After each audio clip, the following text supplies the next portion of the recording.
কি পারবেন গাজা খালি করতে? তার এই পরিকল্পনার বিপরীতে কি ভাবছে আরব লীগ?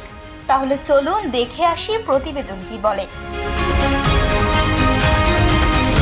গাজা পুরোপুরি খালি করার যে পরিকল্পনা করেছিলেন ট্রাম্প, তার বিরোধিতায় সম্প্রতি মিশরের কায়রোতে জরুরি এক বৈঠক করেছেন আরব লীগের নেতারা।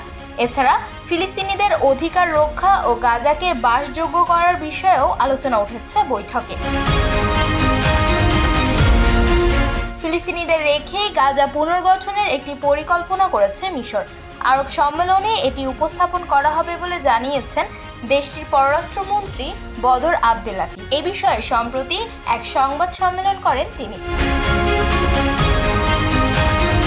বদর বলেন, এই পরিকল্পনা বাস্তবায়নে আন্তর্জাতিক সমর্থন ও তহবিল চাইবে তারা। বিশেষ করে ইউরোপীয় ইউনিয়নের গুরুত্বপূর্ণ ভূমিকার উপর জোর দিয়েছেন তিনি।